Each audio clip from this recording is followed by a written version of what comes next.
Dans notre crèche, comme dans toutes les crèches de toutes les églises, apparaissent aujourd'hui de nouveaux personnages, 3 exactement, les rois mages. Je ne sais pas si vous avez remarqué une petite anomalie. L'épiphanie racontée par l'Évangile, qu'on vient d'entendre, ne correspond pas tout à fait à l'épiphanie racontée par notre crèche. Dans l'Évangile, il est question de mages, sans autre précision. Et puis voilà que dans la crèche apparaissent 3 mages. Pourquoi 3? Dans l'Évangile, il est question des mages. Dans la crèche, ces mages deviennent des têtes couronnées. Et ils deviennent des rois. Comment se fait-il? Comment se fait-il que nous connaissions, nous, les noms de ces mages, alors que dans l'Évangile, ils sont anonymes? Pourquoi ces petites excentricités de la crèche? Alors, un peu d'explication là-dessus. Pourquoi 3 mages? Simplement par souci de correspondance avec les présents 3 offerts par les mages de Jésus. 3. L'or, l'encens, la myrrhe. L'or, parce que Jésus est roi. L'encens, parce que Jésus est Dieu. La myrrhe, parce que Jésus va mourir martyr. La myrrhe, en effet, est utilisée dans l'embaumement des morts lors des sépultures. Les rois. Pourquoi des rois dans notre crèche? Là aussi, par souci de correspondance avec les textes de la Bible. Vous avez entendu le texte d'Isaïe que nous a lu Bernard, où il est dit que les rois de Saba, de Sheba, viendront se prosterner devant lui. Les psaumes, le psaume 71, dit aussi la même chose. Les rois viennent se prosterner. Alors, par souci de correspondance avec la Bible, on les a mis rois. Au 7e siècle, on leur a donné des noms. Melchior, Gaspard et Balthazar. Au 11e siècle, au 15e siècle, on a décidé que l'un serait noir, l'autre était blanc et le 3e jaune, pour manifester que Jésus était destiné à être connu de tous les peuples. Et au 21e siècle, ces rois mages nous arrivent dans l'odeur des galettes à la frangipane.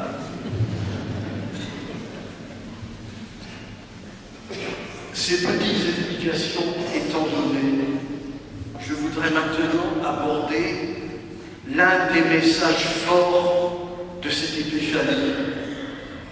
Ils sont multiples, ces messages. Je me suis limité à un. Le message contenu dans le comportement des grands prêtres et des scribes de Jérusalem. Vous savez, quand les mages sont arrivés, Hérode a convoqué tout le gratin religieux pour savoir où devait naître le Messie.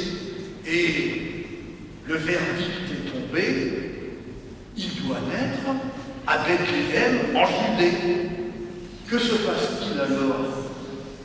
Les mages, aussitôt, se mettent en route vers Bethléem.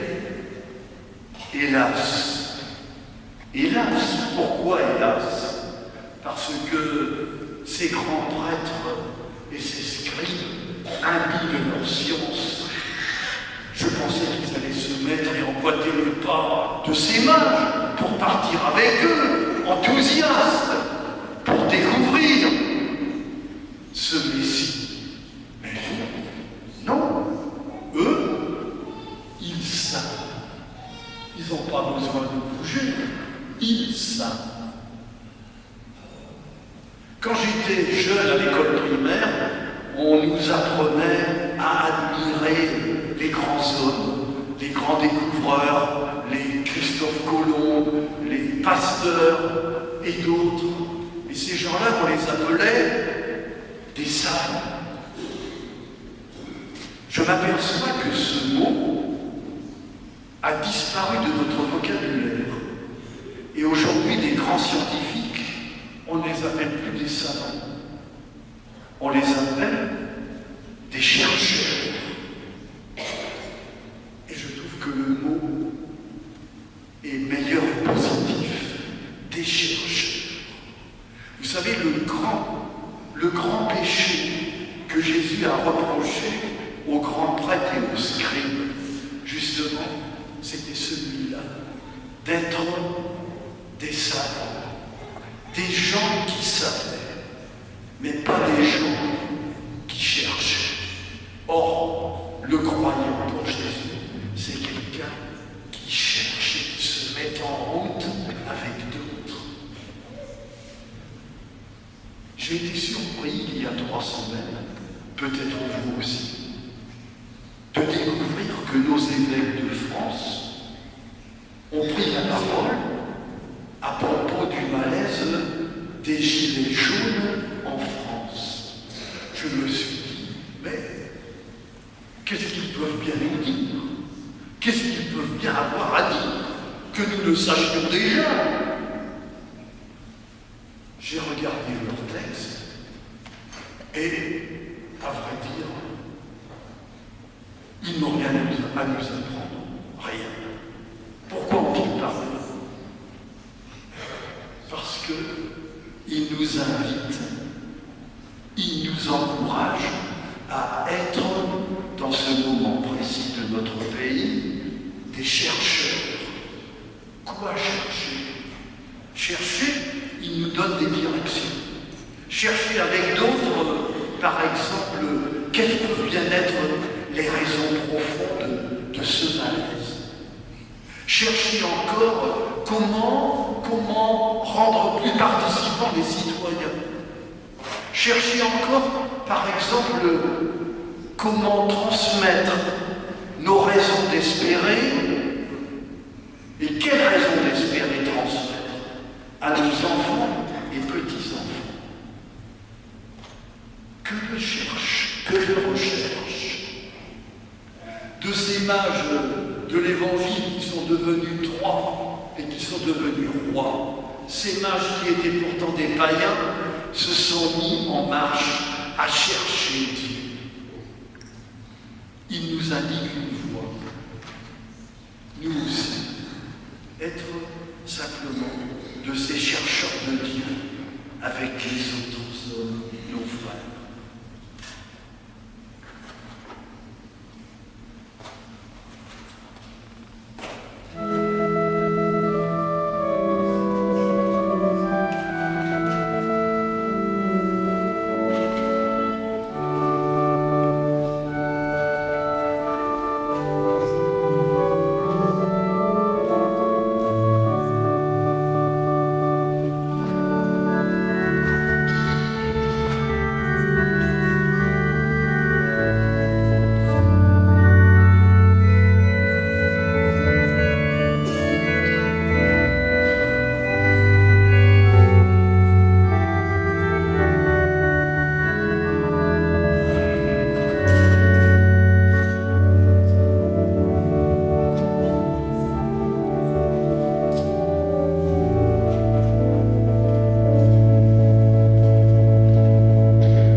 C'est toujours avec certitude que nous proclamons notre foi. Mais cette certitude ne nous empêche pas de la dire comme les mages dans la recherche de ce visage de Dieu qui est apparu à Noël, qui s'est révélé à l'Épiphanie. Je crois en Dieu, le Père Tout-Puissant,